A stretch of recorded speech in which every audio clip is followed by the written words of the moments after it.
Welcome to Plaza Iglesia Church. I'm so glad you could join us today. I want to remind you that we do have our communion time right after the worship, before the message. So if you want to get your bread and your juice ready for participation in that, go ahead and put the video on pause and we will wait for you here. We have a treat for you this morning. We have Pastor Roger Vega from Plaza LA. It will be sharing the message this week and next, and he has a message about rebuilding, which is going to be great for us. So I hope you enjoy that. Again, if you need some time for preparing your juice and your bread, go ahead and put the video on pause. Good morning, welcome to Plaza. Thank you so much for joining us this morning. We're going to go ahead and worship God together. You know, sometimes we just need a reminder of how good God is. He's always been good, and the Bible says that He'll always remain the same. That means that He'll always be good. So why don't you stand up with us? Why don't you stand up right there in your home, with your family, and let's worship God together. Amen?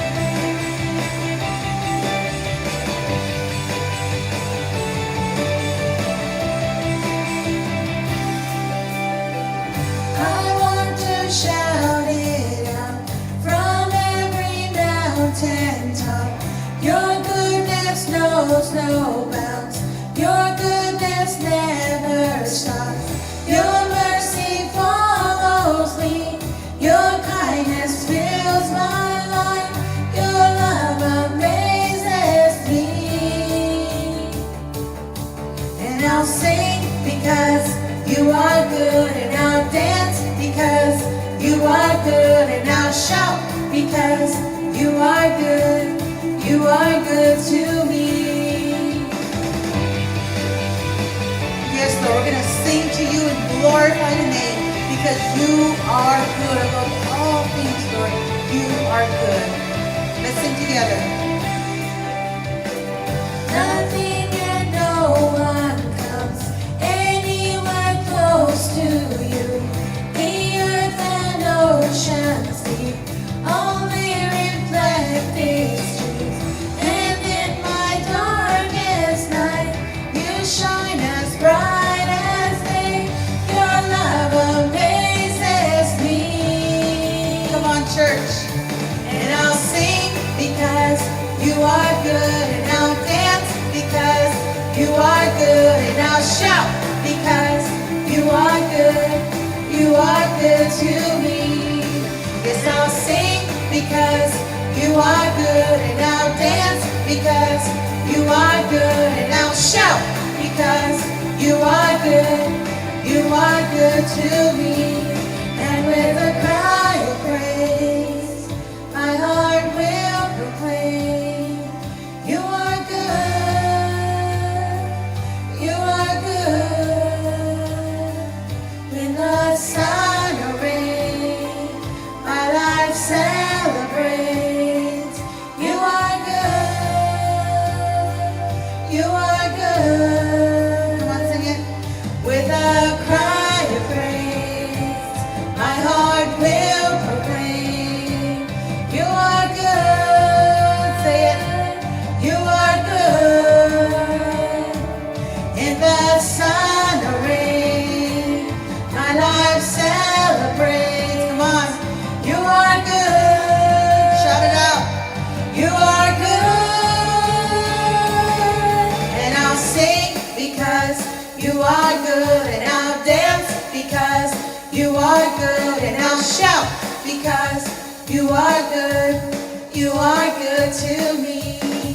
Yes, I'll sing because you are good, and I'll dance because you are good, and I'll shout because you are good.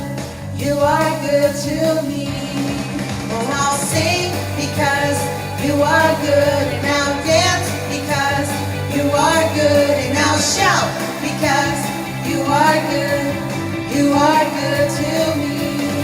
Oh, I'll sing because you are good, and I'll dance because you are good, and I'll shout because you are good.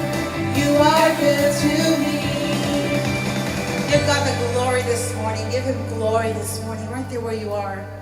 The important thing about a lighthouse to a sailor that's out and shipwrecked or lost out in the sea is that the lighthouse is a permanent fixture. It stays right where it's supposed to be. It never moves, it stays. And you know, if you're out there lost in the ocean, out in the sea, and the storm is there, and the sea is, the waves are hitting your boat, your ship, whatever you're in, and you have no idea, you have no clue where you are and how to get back home.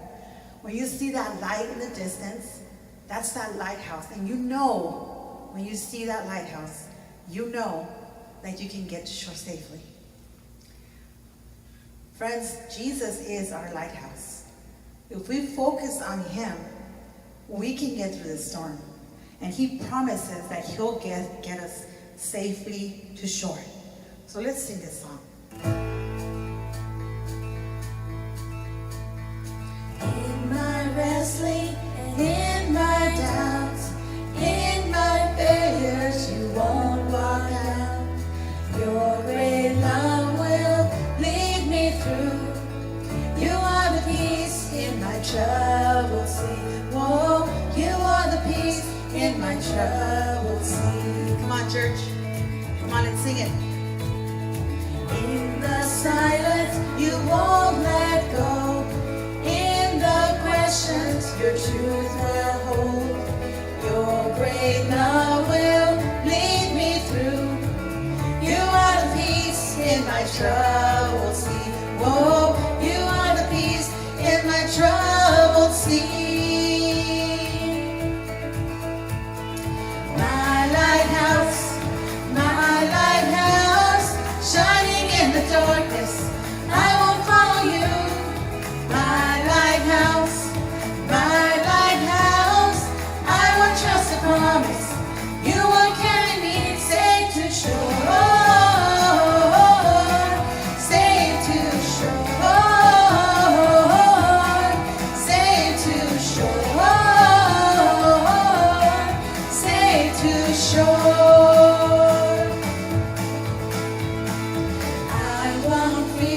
Tomorrow brings. With each morning I'll rise and sing.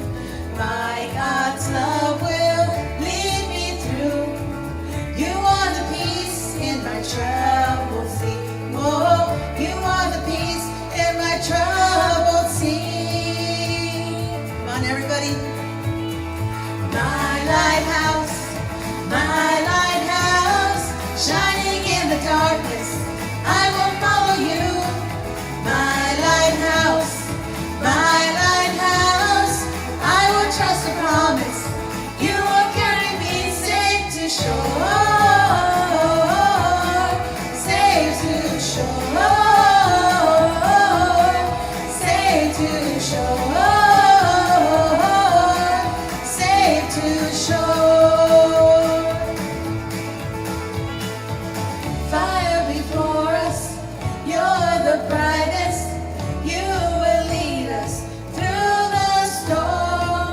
Fire before us, you're the brightest.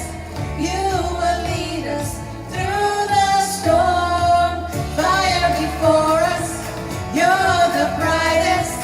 You will lead us through the storm. Fire before us, you're the brightest. You will lead us through the storm. My lighthouse, shining in the darkness, I will follow you. My lighthouse, I will trust the promise. You will carry me safe to shore, safe to shore,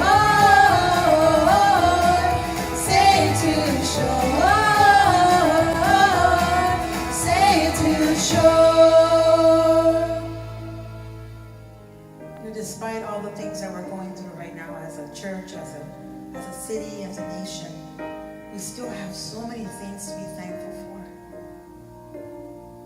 We have so many blessings, so many things that we should be grateful to God for. Because no matter what, God is still good.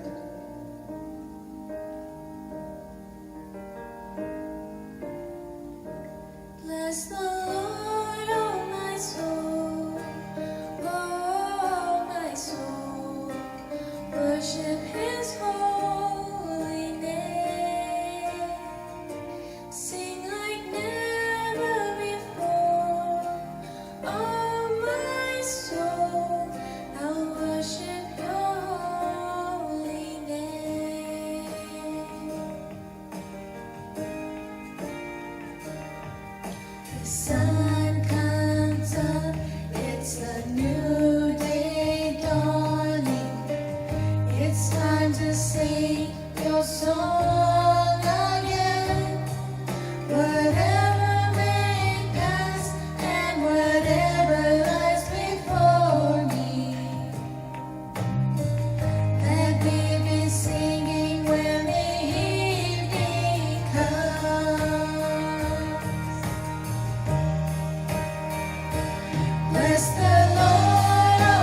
church. Bless the Lord, oh my soul, oh my soul. Worship His holy name. Sing like never before, oh my soul. I'll worship Your holy name.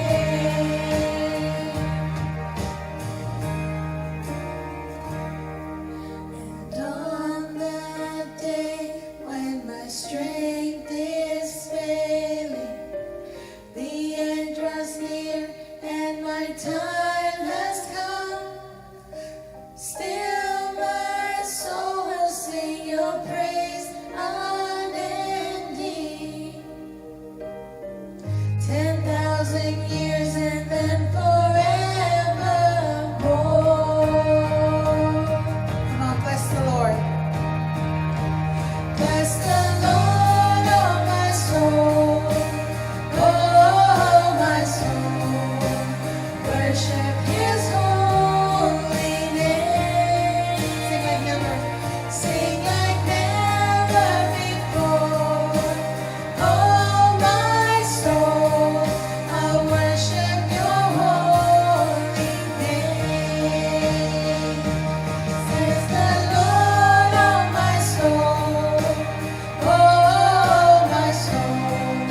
I'll worship His holy name. Sing like never before. Oh my soul, I'll worship Your holy name. I'll worship Your holy name. I'll worship Your holy name.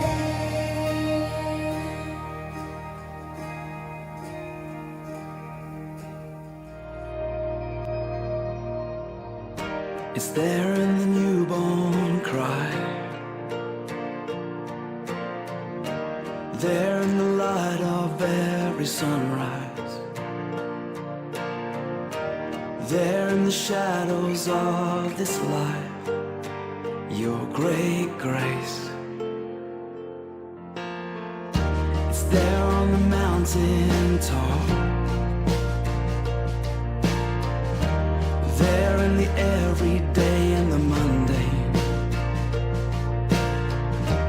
there in the sorrow and the dancing, Your great grace, oh such grace. From the creation to the cross, there from the cross into eternity, Your grace finds me. Yes, Your grace finds me.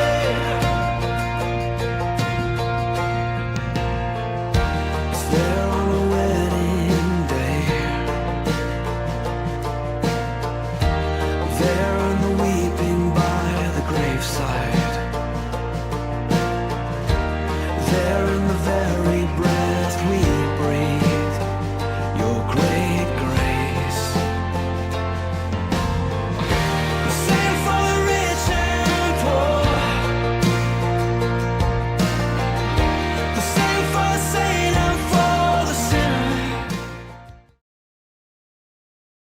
Hi, I'm Roger from Plaza Church, and last week I made a declaration that I will repeat again today.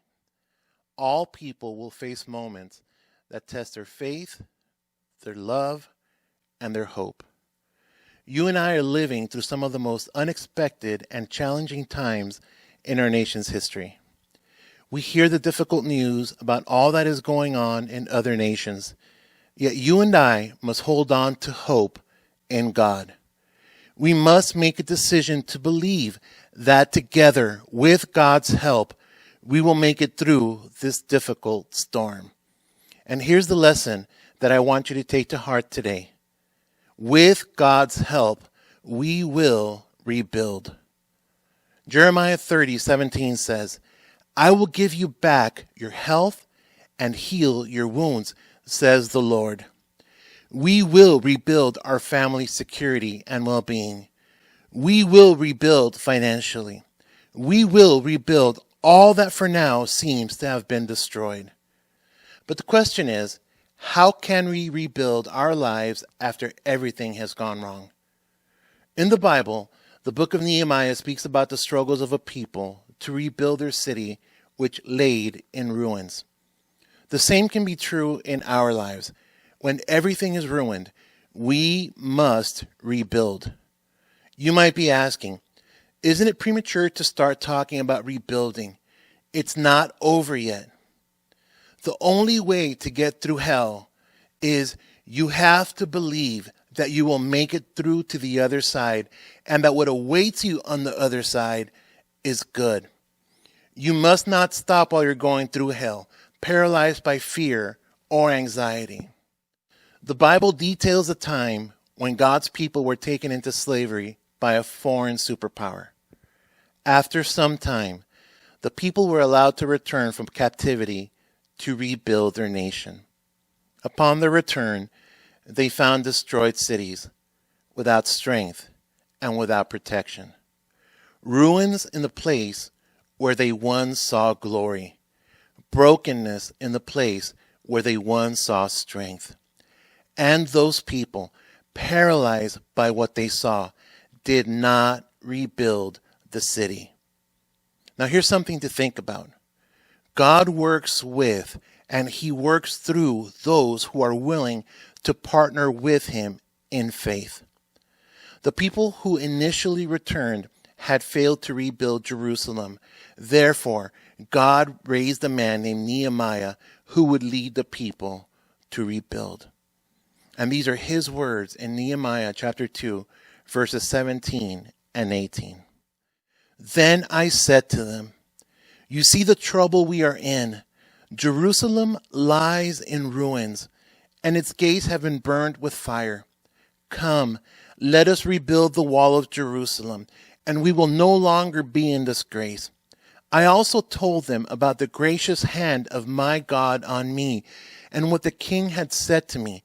And they replied, let us start rebuilding.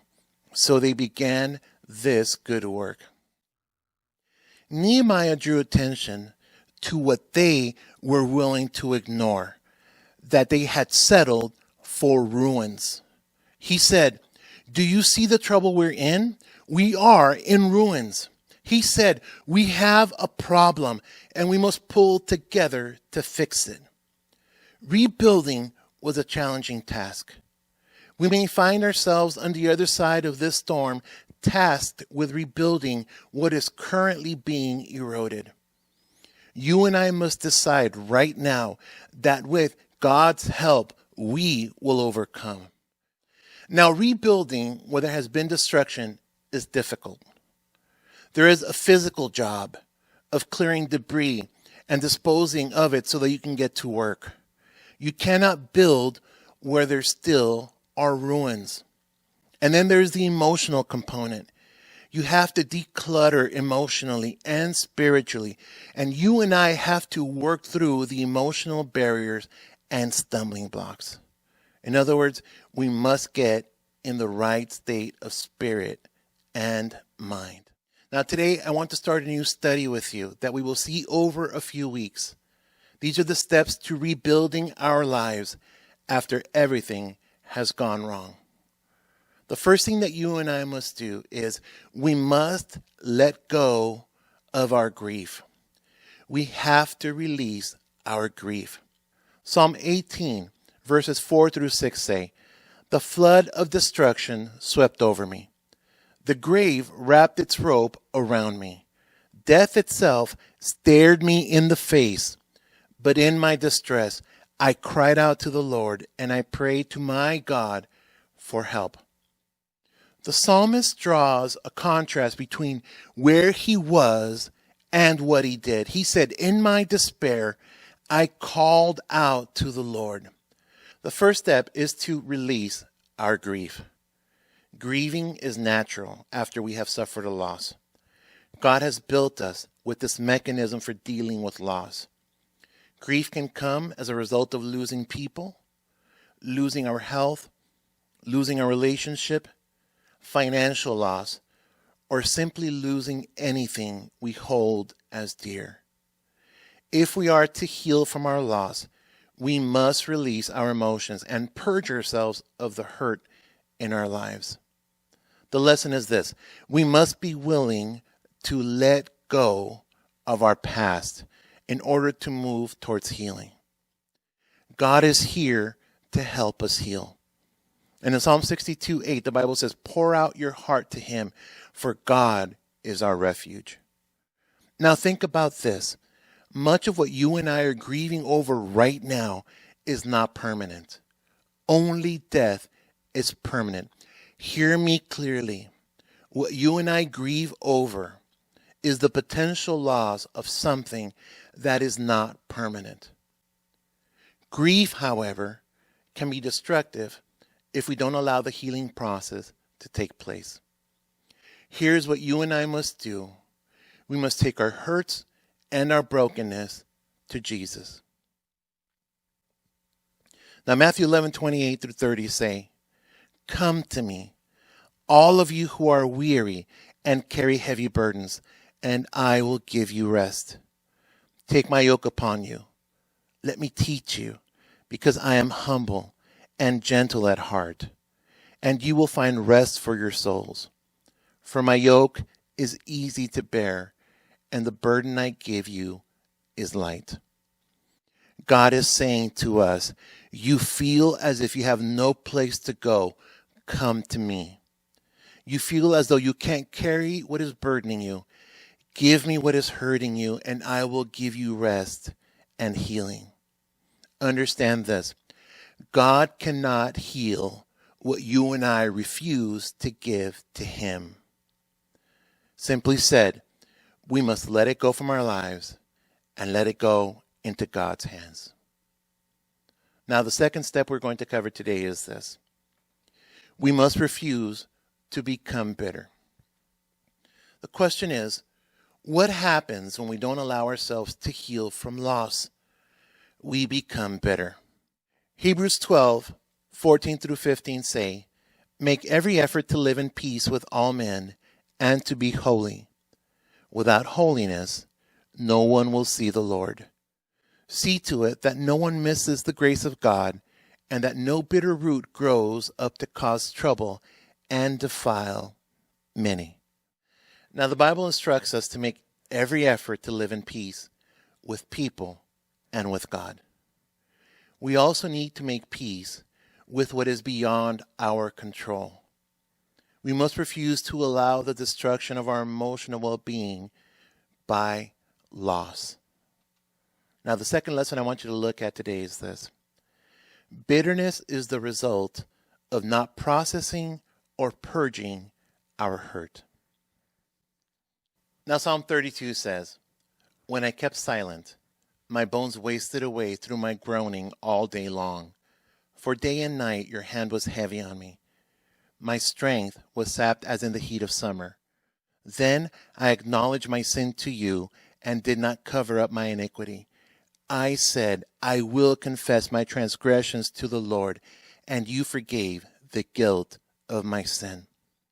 The writer says, I became sick because I refused to deal with what was hurting me. When he says, day and night your hand was heavy on me, and my strength was sapped as in the heat of summer, he is saying, all of this is too much for me to bear, and it weakened me in every way possible. In this instance, it was because of the writer's hidden sin, but harboring resentment is also a sin. Now, the soil of bitterness is a heart that harbors pain or refuses to forgive. Unprocessed pain becomes a permanent hindrance in our lives. Unpurged pain becomes emotionally and sometimes physically poisonous in our lives. We must make a choice between getting better or staying bitter.